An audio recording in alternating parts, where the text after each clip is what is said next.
Matapos ang pagbibitiw ni former DPWH Secretary Rogelio Babe Singson bilang miyembro ng Independent Commission for Infrastructure, naging matunog nga ang usapan na posibleng magsunuran ang iba pa. Sa puntong ito, balikan natin former PNP Chief at ICI Special Advisor Rodolfo Azurin Jr. Magandang tanghali po sa inyo, General.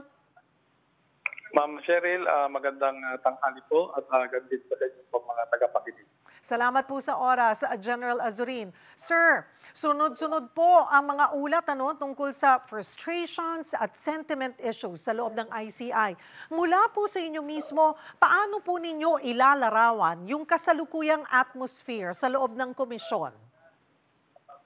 At least ma'am, kahit ganun pa po ma'am, na maraming mga issues, mga challenges, tuloy-tuloy pa rin po dapat ang ating pagtatrabaho because we were given the mandate to investigate and look into the present situation po ng mga scandals po pertaining sa flood control projects na nangyayari. So kahit na po medyo maraming challenges, dapat ay huwag po tayong malo moral because that's part of the job, that's part of the sa isang organisasyon na kinabibilangan po namin, ay normal na po yan, Ma'am Cheryl. Opo. General, sabi niyo nga po, dapat wag malo moral. Umabot na po ba sa punto na medyo bumababa ang moral? Hindi pa naman po kasi kung mapapansin po ninyo, despite nga po dun sa claims na hindi pa po nare-release yung mga pondo namin, tuloy-tuloy pa rin po naman ang pagtatrabaho po ng lahat, especially po yung aming mga tatlong commissioners at yung mga lawyers po namin na sila po nagre-review ng mga documents, sila po yung nagpe-prepare ng mga referrals. So far ay okay pa naman po sila, Ma'am Sherin, na nagtatrabaho because alam po nila na nag-aantay po ng resulta ang karamihan po ng ating kababayan sa ongoing po na investigasyon na ginagawa po ng ICI at mga kasamang mga ahensya at mga departamento.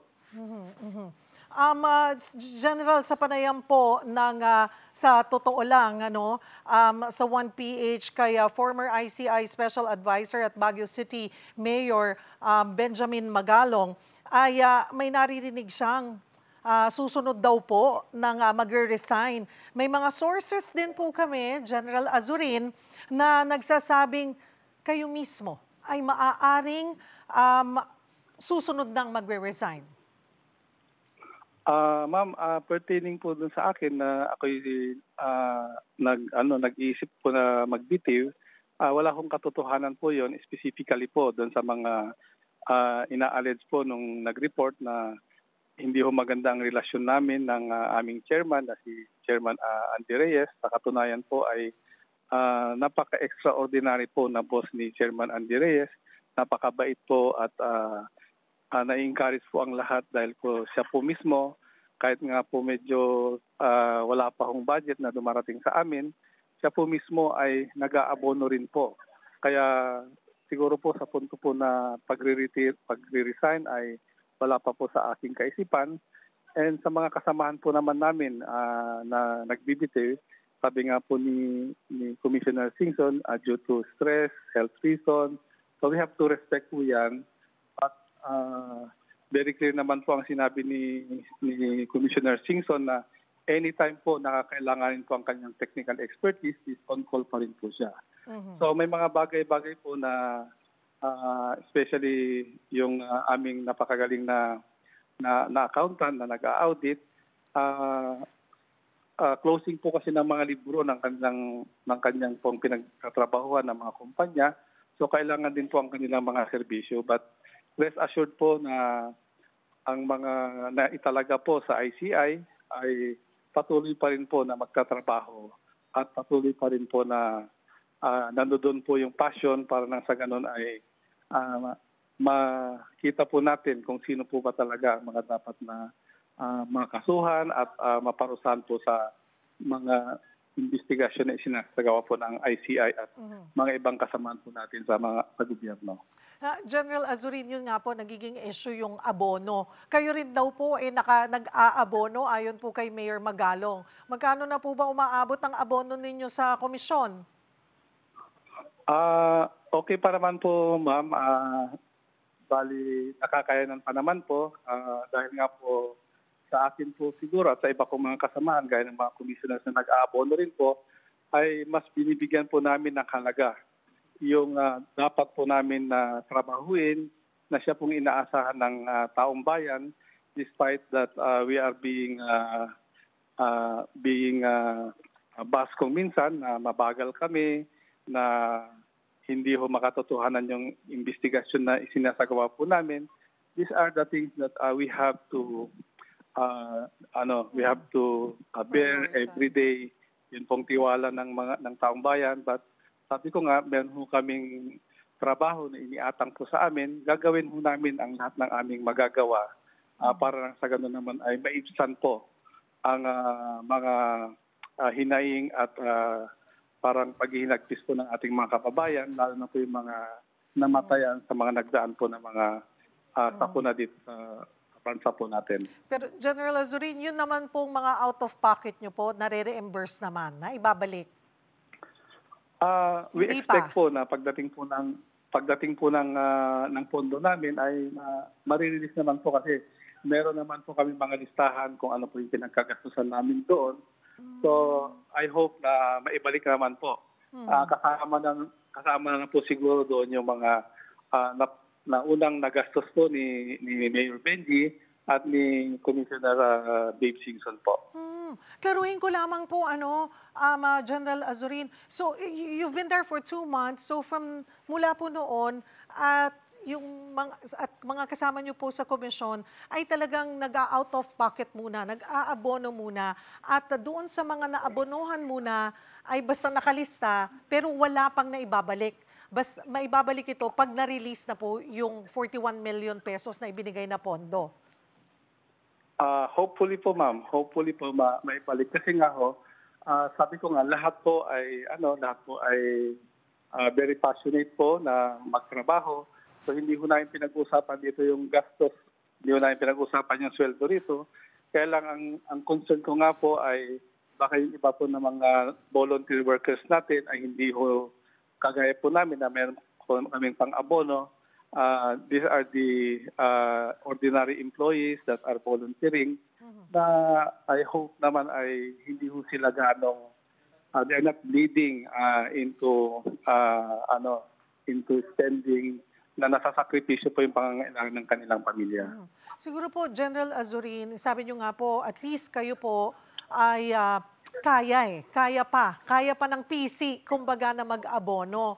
Siguro po, ano ang apila natin sa pamahalaan para makapagpatuloy ng mas maayos, mas mabilis ang trabaho po ng ICI pagdating po sa pondo? I think po yung mga concern po ng mga departamento or agencies na sila po yung in charge sa pag-release ng pondo, all they need naman siguro is to ask clearance from the President. And they should know the situation because they created the ICI. Obviously, we need resources to do our mandate. So dapat ay kung sino man po ang framers nung ICI na yan, dapat ay yun po ang inuna nila because we are creating an office, basically a new office. So saan po ang funding source noon? Saan po ba ang sino ba yung magbibigay ng pondo sa amin?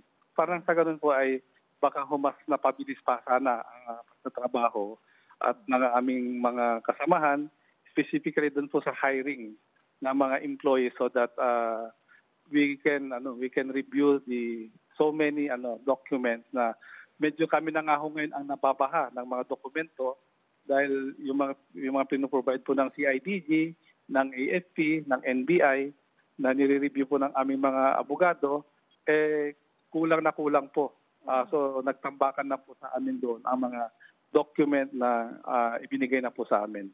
Kulang po yung staffing dahil wala na pong nagvo-volunteer Or sa loob po ng 2 buwan ninyo po na bahagi ng ICI, ay nakita nyo rin po ba na may mga volunteers nawawala, may mga bago, dahil nga po dito sa issue ng budget? Hindi naman ho siguro nawawala, but hindi ho na hindi naman ho nababawasan. Ang problema lang doon is hindi ho Kulang. namin alam gaano ho ba kalaki yung maging structure namin na a-approvean ng DBM. Para sa ganun ay makakuha po kami ng sapat na mga empleyado sa gagawa po ng mga iba't ibang mga trabaho na siya hong makaka-kumpleto para sa mga referrals na idadalhin namin sa Ombudsman. General Azurin, may sinabi po si Ombudsman Boying Remulla sa isang interview na posibleng 1 o 2 buwan na lang ang natitira bago matapos po ang trabaho ng ICI. What's your reaction to this? Nasabihan na po ba kayo tungkol dito? I think, ma'am, that is a very welcome development po. Personally, in my own opinion, that's a very welcome opinion po kasi naiset naman na po natin yung tone eh. May template na po na susundin. So we can just give it to the National Bureau of Investigation, the PNP, to pursue po yung mga iba po na mga personalidad na ini-implicate po sa investigasyon na ito. But did you know about this, or this is the first time you're hearing it? This is the first time, but since the ICI is an ad hoc organization, usually pag ad hoc naman yun, is ang minimum na lifespan yan is 6 years. So it's very normal ho yung sinabi po ng ating ombudsman. And ang nangyari ho kasi dyan with the very limited power na sinasabi ni Commissioner Singson, parang nagiging dagdag pa kami sa layer na maaring nagdi-delay pa because nagdi-delay pa ng pag-file ng kaso dahil nga we have to review yung mga commissioners po natin, mga lawyers natin, have to review po yung mga investigations na kinandak po ng ating mga law enforcement offices. Ang nangyari ho is we are a coordinating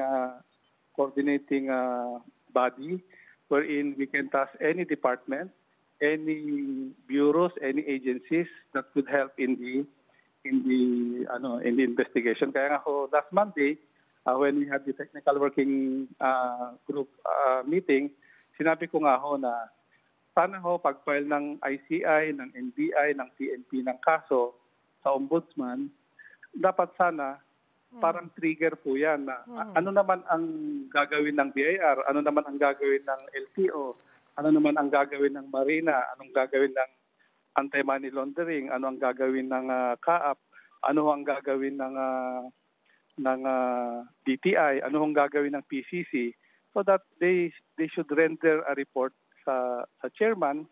Parang sa ganun, pag nag-report si chairman ho namin, sasabihin niya, ni-refer na namin yung kaso ni ganito, and ito po yung mga action na ginagawa ng iba't ibang ahensya supporting the ICI. Ang nangyayari ho is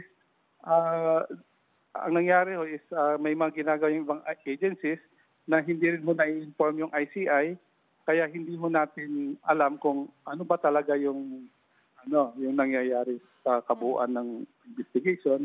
Na supposedly we are pursuing one direction in unison, specifically po dun sa robbery po. General, again, kanina kinlaro nyo na po that you are not resigning. So, masasabi Yes, po ba... Opo, Ma'am Cheryl. Apo, masabi po ba natin, General Azurin, na tatapusin nyo po ang inyong trabaho hanggang sa katulad po ng sinasabi ni Ombudsman Boying Remulla na 1 hanggang 2 buwan na lamang po ang ICI? Yes, ma'am. Hanggang kailangan po ng ating armang gobyerno ang serbisyo ko, I will continue po. I will continue po. Except nga po kung ang maging reason ko ay yung health reason, yung safety ng family ko, definitely I have to strike a balance between yung iniatang na trabaho sa akin and the safety ng family ko and health po. Speaking of health, si Commissioner Babe Singson ay in and out of his medical check-ups, high blood, high uric acid, lahat daw high. Kayo po, kamusta ang inyong kalusugan? So far naman ho ay may gamot naman po tayong naiinom pa. So I think sa akin po ay okay pa naman po. Ang sentimiento po ng inyong pamilya, kamusta naman po? Of course, siyempre, wala naman ho silang choice but to support me. Especially, itong task nga na ito is more of parang napakahirap. Mas mahirap pa po sa trabaho ng CPNP. But I am up to the challenge po. Mayroon po bang pag-uusap or pressure from your family na bumitaw ka na rin? Ang una nga akong tanong nila bakit pa ako bumalik sa gobyerno? But sabi ko nga, we are being called for a certain job, so we have to do our best.